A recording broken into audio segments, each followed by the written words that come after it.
விஜய் காவேரிக்கு ஒரு தரமான சர்ப்ரைஸ் கொடுத்துட்டு நம்ம அப்படியே அவங்கள ஆஃபீஸ்ல இருந்து கொடைக்கானலுக்கு கூட்டிட்டு போயிடலான்னு சொல்லிட்டு விஜய் முன்னாடியே காவேரி அவங்களோட ட்ரெஸ் எல்லாத்தையுமே பேக் பண்ணி ரெடியா இருக்க சொல்லி சொல்லணுது மட்டும் இல்லாம உடனடியாக அவங்க ஆஃபீஸ்க்கு கிளம்பி போயிட்டு அந்த ஏற்பாடுகள் எல்லாத்தையுமே கவனிச்சுட்டு இருக்காங்க. ஆனா இந்த பக்கம் விஜய் தன்னை ஒரேடியா தன்னோட வாழ்க்கையை விட்டு போக சொல்றதுக்காக தான் இந்த மாதிரி பண்ணிட்டு இருக்காங்கன்னு சொல்லிட்டு தப்பா புரிஞ்சுக்கிட்ட காவேரியும் அழுதுகிட்டே தன்னோட ட்ரெஸ் எல்லாத்தையுமே பேக் பண்ணிட்டு இருக்கிறது மட்டும் இல்லாம அவங்களால நான் இல்லாம இருக்க முடியும்னா என்னாலையும் அவங்க இல்லாம இருக்க முடியும்னு சொல்லிட்டு விஜய் மேல இன்னுமே கோபத்தோட தான் இருக்காங்க. ஆனா இன்னொரு பக்கம் யமுனா கிளாஸ்க்கு கிளம்பி போகிறதுக்கு முன்னாடி தனக்கு நோட் ஏதோ தேவைப்படுதுன்னு சொல்லிட்டு தேடிட்டு இருக்கும்போது கரெக்டா அவங்களுக்கு நிவினோட டைரியும் கிடைக்குது. அந்த டைரியில காவேரி தன்னோடு வரப்போற நாளுன்னு சொல்லிட்டு நாளையோட டேட்டை நிவின் எழுதி வச்சிருக்கதையுமே பாத்துறாங்க. உடனே அதை பார்த்துட்டு ரொம்பவே கோவப்பட்டு நிவின் கிட்ட இதை பத்தி பேசி சண்டை போட்டுட்டு இருக்கிறது மட்டும் இல்லாம எந்த தைரியத்துல எந்த நம்பிக்கையில நீங்க நாளைக்கு காவேரி உங்ககிட்ட வந்துருவான்னு சொல்லிட்டு எழுதி வச்சீங்க, எனக்கு இப்பவே உண்மை தெரிஞ்சாகணும், அப்படி இல்லைன்னா நான் என்ன பண்ணுவேன்னு எனக்கே தெரியாது, நான் பத்திரகாலியா மாறினாலும் மாறிடுவேன்னு சொல்லிட்டு அப்படி இப்படின்னு ஆச்சோ போச்சோன்னு சண்டை போட்டு டென்ஷன் படுத்துறது மட்டும் இல்லாம ஒரு கட்டத்துல காவேரி தான் இது எல்லாத்துக்குமே காரணம்னு சொல்லிட்டு காவேரியோட கேரக்டரையே மோசமா பேசுற அளவுக்கு நிவின் கிட்ட பேசிட்டு இருக்க. உடனே இவ்வளவு நேரம் பொறுமையா இருந்த நிவினும் காவேரியை பத்தி யமுனா தப்பா பேசுறத கொஞ்சம் கூட பொறுக்க முடியாம கோபத்துல அவங்க இந்த மாதிரி விஜய்க்கும் காவேரிக்கும் நடந்த கல்யாணம் கான்ட்ராக்ட் கல்யாணம், அது ஒரு வருஷம் பணத்துக்காக காவேரி விஜய கல்யாணம் பண்ணியிருக்காங்கன்ற விஷயத்தையுமே சொன்னது மட்டும் இல்லாம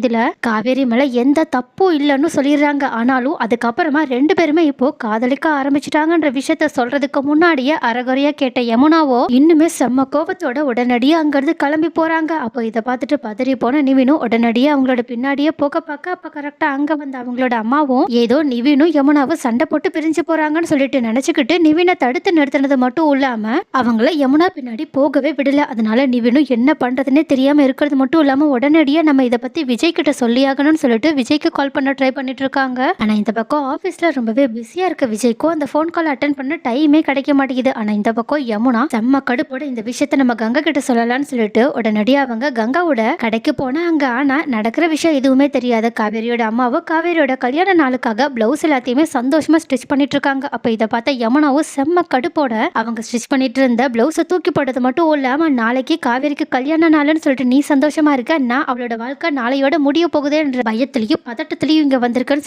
சொல்ல உடனே இதை கேட்டுட்டு ஒண்ணுமே புரியாத காவேரியோட அம்மாவும் என்னடி மடமடன்னு பேசிட்டு இருக்க, என்னதான் நீ சொல்ல வர, நாளைக்கு காவேரிக்கு என்ன ஆக போகுது, அவங்க சந்தோஷமா கல்யாண நாளை கொண்டாட போறாங்க, அதுக்காக தான் நான் என் பங்குக்கு ஏதோ என்னால முடிஞ்சதை செஞ்சுட்டு இருக்கேன், ஆனா நீயே இப்படி புரியாம பேசிட்டு இருக்க அப்படின்னு கேட்க உடனே யமுனாவும் என்ன சொல்றதுனே தெரியாம நின்றுட்டு இருக்கும் போது ஆனா காவேரியோட அம்மாவும் இப்ப நீ எதுக்காக இங்க வந்து இப்படி எல்லாம் பேசிட்டு இருக்கன்றதை என்கிட்ட சொல்ல போறியா இல்லையான்னு சொல்லிட்டு அவங்க கிட்ட வற்புறுத்தி கேட்க உடனே யமுனா வேற வழி இல்லாம செம்ம ஆத்திரத்தோட நிவின் அவங்க கிட்ட சொன்ன விஷயத்த சொல்லிடுறாங்க. உடனே இதை கேட்டுட்டு பதறி போன காவேரியோட அம்மாவும் என்னடி சொல்லிட்டு இருக்க, என் தலையில இடி இறங்கின மாதிரி இருக்கு, தயவு செஞ்சு முழுசா சொல்லுன்னு சொல்ல அதே மாதிரி யமுனாவுமே நடந்த விஷயம் எல்லாத்தையுமே அழுதுகிட்டே சொல்ல உடனே இதை கேட்டுட்டு முதல்ல காவேரியோட அம்மாவும் யமுனா பேச்ச நம்பாத மாதிரி இருந்தாலும் நடக்கிற விஷயங்கள் எல்லாம் பார்க்கும்போது யமுனா சொல்றது ஒருவேளை உண்மையா இருக்குமோன்னு சொல்லிட்டு உடனடியாக அவங்க இதை பத்தி பேசுறதுக்காக காவேரியோட வீட்டுக்கும் போக ட்ரை பண்றாங்க. ஆனா இன்னொரு பக்கம் நிவின் ஒரு வழியா விஜய்க்கு கால் பண்ணி யமுனாக்கு உண்மை தெரிஞ்ச விஷயத்த சொன்னது மட்டும் இல்லாம அவங்க அவங்களோட வீட்டுக்கு தான் போயிருக்காங்க, ஒருவேளை எல்லார்கிட்டயுமே அவ உண்மையை சொல்லவும் வாய்ப்பு இருக்கு, சோ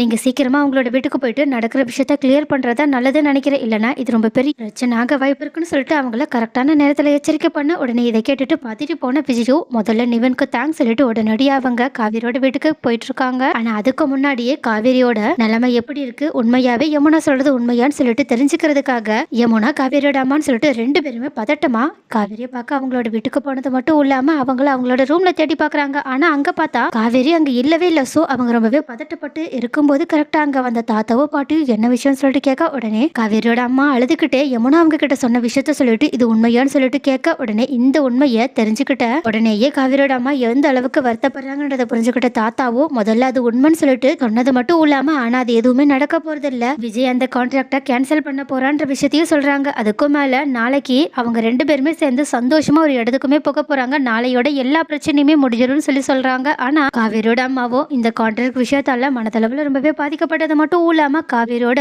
கஷ்டத்தை நினைச்சு ரொம்பவே அழுதுகிட்டே இருக்கிறது மட்டும் இல்லாம நான் என் பொண்ணை இப்போ உடனடியா பார்த்தாகணும்னு சொல்லிட்டு பேசிட்டு இருக்கும்போதே கரெக்டா அங்க ராகினி வந்து காவேரியை இதுக்கப்புறமா உங்களால பார்க்கவே முடியாதுன்னு சொல்லிட்டு கெத்தா நிக்கிறாங்க. அப்போ இதை கேட்டுட்டு பதறி போன காவேரியோட அம்மாவும் என்ன சொல்லிட்டு இருக்குன்னு சொல்லிட்டு கேட்க உடனே ராகினியோ எரியிற நெருப்புல எண்ணெயை ஊத்துற மாதிரி இந்த மாதிரி காவேரி ஒரே அடியா வீட்டை விட்டு கிளம்பி போயிட்டா. வேணா அவளோட ரூமை போய் செக் பண்ணி பாருங்க, அவளோட எந்த ட்ரெஸ்ஸஸுமே இங்க இல்லைன்னு சொல்லிட்டு காவேரி கரெக்டா வெளியே அழுதுகிட்டே கிளம்பி போனதை பார்த்துட்டு அவங்க இந்த மாதிரி பேசிட்டு இருக்காங்க. உடனே இதை கேட்டுட்டு பதறி போன காவேரியோட அம்மாவை அவங்களோட ரூமுக்கு போய் செக் பண்ணி பார்த்தா கரெக்டா ராகினி சொன்ன மாதிரியே தான் அவங்களோட திங்ஸ் எதுவுமே அங்க இல்ல. அதனால இன்னுமே காவேரியை நினைச்சு கவலைப்பட ஆரம்பிச்ச அவங்களோட அம்மாவோ ரொம்பவே கோவத்தோட தாத்தா கிட்ட இதை பத்தி கேட்க தாத்தாவோ இதை பத்தியே எதுவுமே தெரியலன்னு சொல்லிட்டு பேசிட்டு இருக்கும்போது கரெக்டா அங்க விஜய் வந்துடுவே. உடனே ராகினி இன்னுமே ரொம்பவே பிரச்சனையை உண்டு பண்றதுக்காக நேத்து காவேரிய விஜய் தான் இந்த வீட்டை விட்டே போக சொன்னாங்கன்னு சொல்லிட்டு அந்த விஷயத்தை போட்டு உடைக்க உடனே இதை கேட்டுட்டு இன்னுமே கோபமடைஞ்ச காவேரியோட அம்மா செம்ம கடுப்போட விஜயோட சட்டையை பிடிச்சி ரொம்பவே எமோஷனலா நான் உங்களை எவ்வளவு நம்பினேன், ஆனா நீங்க என் பொண்ணுக்கும் என் குடும்பத்துக்கும் இவ்வளவு பெரிய துரோகத்தை பண்ணிட்டீங்களே, இப்ப என் காவேரி எங்க போய் எப்படி கஷ்டப்பட்டுட்டு இருக்காளன்னு சொல்லிட்டு அழுதுகிட்டே இருக்க. அப்போ இதனால ரொம்பவே ஷாக் ஆகி